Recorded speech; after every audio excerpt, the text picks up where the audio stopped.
আল্লামা দেলাওয়ার হোসেন সাইদি রহমতুল্লাহ আলাইহি, ওনার সাথে আমি 3টা বছর যেহেতু ছিলাম, উনি 4 নম্বরে, 1 নম্বরে, আমি 4 নম্বরে, পাশাপাশি একদিন দেখা হয়েছিল। কারণ আমাদের 24 ঘন্টা তালামা লাগানো থাকতো, বাইরে যেতে দিত না।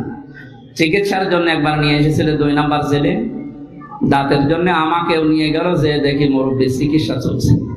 ওই দিন একটু কথা হয়েছিল 10 মিনিট মতো। জেলার সুপার ওই সময় যারা কথা বলতে পারে না, এখন তারা কিন্তু আপনি ইউটিউবে দেখেন সব মুখ খুলছে। ওনাকে জেলখানা থেকে বের করে নিয়ে যাওয়ার পেছনে উপর থেকে যে কলকাঠি নাড়িয়েছিল যে ওনাকে আসলে চিকিৎসাধীন অবস্থায় মারা গেছে, এটা মিথ্যা কথা, ওনাকে মেরে ফেলা হয়েছে। সেই জেলার সেই সুপারের আত্মীয় স্বজন এখন মুখ খুলতে আরম্ভ করেছে। এখন আর তো কোনো ভয় নেই, সব সত্য এখন প্রকাশ পাচ্ছে। ওখান থেকে বের করতে হলে সিগনেচার নেওয়া লাগে, হাতে পায়ে বেড়ি লাগিয়ে দড়ি মাজায় দিয়ে এরপরে বের করা লাগে, চিকিৎসার জন্য হলেও। এই জন্য আমার কঠিন কঠিন রোগ হওয়ার পরও আমি বললাম না, এইভাবে যাওয়ার চাইতে ও এখানে ধুইকে মরে যাওয়াই ভালো। কিন্তু ওনাকে অর্ডার দিয়েছে যে আপনাকে আমরা চিকিৎসার জন্য নিয়ে যাচ্ছি, মুক্ত করে দেওয়া হবে নির্বাহী আদেশে। প্রধানমন্ত্রী যিনি পালিয়ে গেছেন, উনি নির্বাহী আদেশে আপনাকে মুক্তি দিয়ে দেবেন, এই কথা বলে ওনারে নিয়ে গেছে। এই কারণে শেষে দেখবেন ওনার মুখে একটা হাসি ছিল, উনি মনে মনে করছিল আমি আমার পরিবারের কাছে যাচ্ছি, এই কারণে হাসি দিয়েছিল।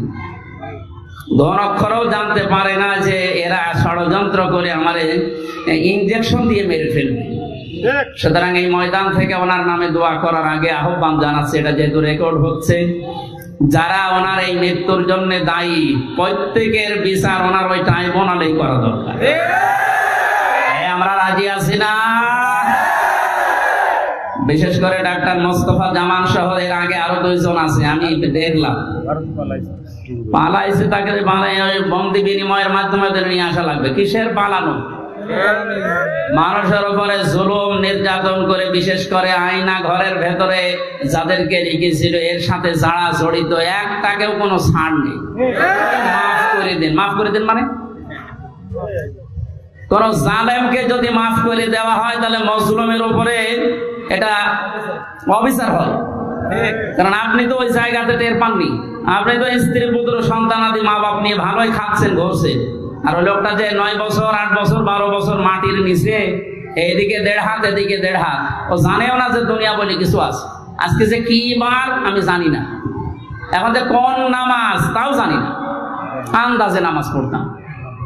মাটির নিচে আমারও তো 10 দিন দেখেছি কঠিন অবস্থায় নিয়ে, এরপরও যে জেলে দিলে মনে করলাম জেলখানা শুনলাম যে ভালো জায়গা, মানে এমনি তো চড়াফেরা করা যায়, অথচ 24 ঘন্টা আমার তালা লাগিয়ে রাখে।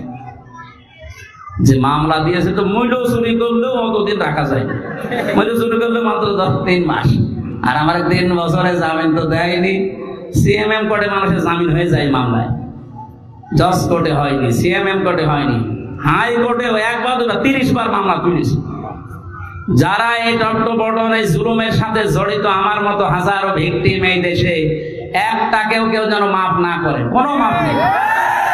কারণ এদের মাফ আল্লাহ করবে না। ইন্নামাস সাবিলু আলাল্লাযিনা ইয়াজলিমুনান নাস, সূরা শূরা 25 নম্বর পারা 6 নম্বর পৃষ্ঠা 13 নম্বর লাইনের 42 নম্বর আয়াত। যত তাফসীর আছে পৃথিবীতে সব মুফাসসির লিখেছেন আল্লাহ নিজে মামলা দেবে জালেমদের বিরুদ্ধে। যারা আল্লাহর মামলার আসামি, ওদেরকে আপনি বাঁচাতে চান মানে কোনো ক্ষমা নেই এদের। যারা আমাদের কোরআনের পাখিকে শাহাদত বরণ করিয়েছে, তাদেরকেও এভাবে, তাদের তো শাহাদত বরণ হবে না, কারণ জালেমদেরকে আল্লাহ হেদায়েত দেয় না। আল্লাহু লা ইয়াহদিল কওমাজ জালিমিন। মৃত্যুর যে শাস্তি আছে, মার্ডারের পরিবর্তে মার্ডার করা, ওদেরকে এইটা করা ছাড়া কোনো বিচার নেই। এই জন্য জালেমদের কোনো মাফ নেই। জালেমদের মাফ করে দেওয়া মানে আপনি ব্যারিস্টার আরমানের স্ত্রীকে কি জবাব দেবেন? সে 8-9 বছর স্বামী ছাড়া ছিল, একা, আপনি থাকতে পারবেন? আপনার মেয়েকে জিজ্ঞাসা করেন, আপনার বউকে জিজ্ঞাসা করেন, মাফ করে দেন, মাফ করে দেন মানে। আমান আজমের স্ত্রী, সে অন্য জায়গায় অলরেডি বিয়ে করে ফেলেছে। আমারও তো যে অবস্থায় ছিল, এই অবস্থায় কি ম্যাডাম একা থাকতে পারবে? শেষ পর্যন্ত আমারও মনে হয় বাদ দেওয়া লাগবে। যাক, আল্লাহ ইচ্ছা করে হোক, দয়া করে হোক, যেভাবে হোক সালামের পতনটা ঘটিয়ে আমাদেরকে আবার মুক্ত বাতাসে কোরআনের কথা, দ্বীনের কথা বলার একটা পরিবেশ আল্লাহ তৈরি করে দিয়েছে। এখন বাকি দেখতে আছে এই যে ওয়ারাইতান নাসা ইয়াদখুলুনা ফি দীনিল্লাহি আফওয়াজা।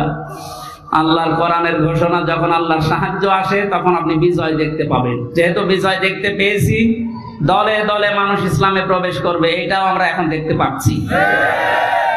কোরআনের যারা কর্মী, কোরআনের যারা খাদেম, একামতে দ্বীনের দায়িত্ব এদেশে যারা পালন করে, ডাক্তার শফিকুর রহমান থেকে শুরু করে এনাদের সর্বোচ্চ চেষ্টা এবং মেহনতের কারণে আজ এই দেশে হাজার লক্ষ লক্ষ মানুষ দাওয়াত দেওয়া লাগছে না।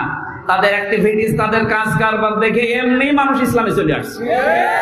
ধারাবাহিকতা রক্ষা করা লাগবে এবং আন্তর্জাতিক কিছু ষড়যন্ত্র চলছে, কোন গুজবে কান দেওয়া যাবে না। এখনো দল নিয়ে, পদবি নিয়ে, এই নিয়ে মারামারি করার সময় আসেনি, এখনো সতর্ক থাকা লাগবে।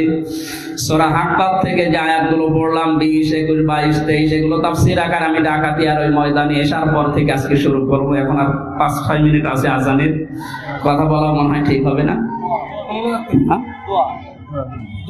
এখানে হবে না, এই মানুষের, আমি জেলখানায় থাকতে যে বইগুলো লিখেছিলাম এখানে হবে না, ডাকাতিয়ার ময়দানে ওখানে ওই গাড়িতে আছে কয়েকটা, এখানে না নিয়ে এখানে গ্যাঞ্জাম হবে।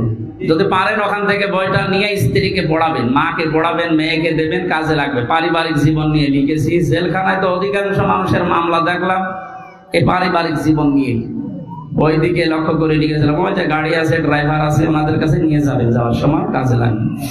আমি রাতের তাফসীরের জন্য সবার কাছে দোয়া চেয়ে আপনাকে দাওয়াত দিয়ে এখন শেষ করছি মোনাজাতের মাধ্যমে। আমার শ্রদ্ধাভাজন এখানে যে চাচা একজন মারা গেছে কিছুদিন আগে, আমি জেলখানা থেকে মনে হয় জেলে থাকার সময় মারা গেছে, কি নাম যেন, আব্দুল হান্নান। ওনাকে আল্লাহ যেন জান্নাতের সুউচ্চ মাকাম দান করেন, আল্লাহুম্মা আমিন। এই মোনাজাতটা করেন, এটা মোনাজাতের জন্য এসেছি। আর দোয়া ও মক্খল ইবাদত, দোয়া ইবাদতের মগজ। বসেন, মোনাজাতটা করে এরপরে নিন, মাথা নিচু করেন, চক্ষু বন্ধ করেন। শহীদদের জন্য মন থেকে দোয়া করছি। রব্বানা যালামনা আনফুসানা ওয়া ইল্লাম তাগফির লানা ওয়া তারহামনা লানাকুনান্না মিনাল খাসিরিন। রব্বুল আলামিন, স্বাধীনতা পরাধীনতা কি আমরা টের পেয়েছি। পরাধীন জীবন থেকে স্বাধীন মুক্ত জীবন আমাদেরকে তুমি দিয়েছো। শুকরিয়া আদায় করে তোমার দরবারে আমরা সেজদাও দিয়েছি। যারা এই স্বাধীনতার স্বাদ ভোগ করার জন্য জীবন পর্যন্ত দিয়ে গেল, তুমি তাদেরকে মৃত বলতে নিষেধ করেছো, ধারণা করতেও নিষেধ করেছো। আমরা বিশ্বাসও করি, আমরা মুখেও বলছি, আমরা ঈমান থেকে স্বীকার করছি তারা শাহাদতের মরণ পেয়েছে। শাহাদত হলে যা দেওয়ার ঘোষণা তোমার, তাদেরকে তুমি তাই দিয়ে দাও। দীর্ঘ 50টা বছর কোরআনে কারীম সারা বিশ্বে যিনি পৌঁছিয়ে দিয়েছেন এই মধুর বাণী, শহীদ আল্লামা দেলাওয়ার হোসেন সাইদি রহমতুল্লাহ আলাইহি, আল্লাহ তার কবরটা তুমি জান্নাত বানিয়ে দাও। আল্লাহ তাআলা এই দেশের যত যুবক ছাত্র ছাত্রী ভাই বোনেরা জীবন দিয়ে আল্লাহ আমাদের দেশটাকে দ্বিতীয়বার স্বাধীন করে দিয়ে গেল, শহীদ আবু সাইদ, মুগ্ধ ভাই আবু রায়হান সহ প্রত্যেককেই কবরে জান্নাত দিয়ে দাও। সূরা হাক্কাত থেকে পড়েছিলাম তাফসীর করার জন্য, কিন্তু সময় এখন আমাদের হাতে নেই। আল্লাহ তাআলা আয়াতগুলো আমরা রাত্রে আলোচনা করব বলে সাহায্য চাচ্ছি। সূরা হাক্কাতের এই ইন্নী যানানতু আন্নী মুলাকিন হিসাবিয়া এর বাস্তব কিছু কোরআনের কথা তোমার বান্দা বান্দীদের সামনে তুলে ধরার তৌফিক আমাকে দিও।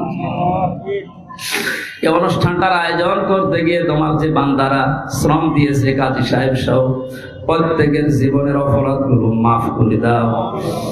আল্লাহ শ্রদ্ধাভাজন আঙ্কেল জালালউদ্দিন সহ যত মানুষ এখানে আমিন আমিন করছি, জীবনের অপরাধগুলো শুধু মাফ করে না, ওই জায়গাটা তুমি নেকি দিয়ে পাল্টিয়ে দাও।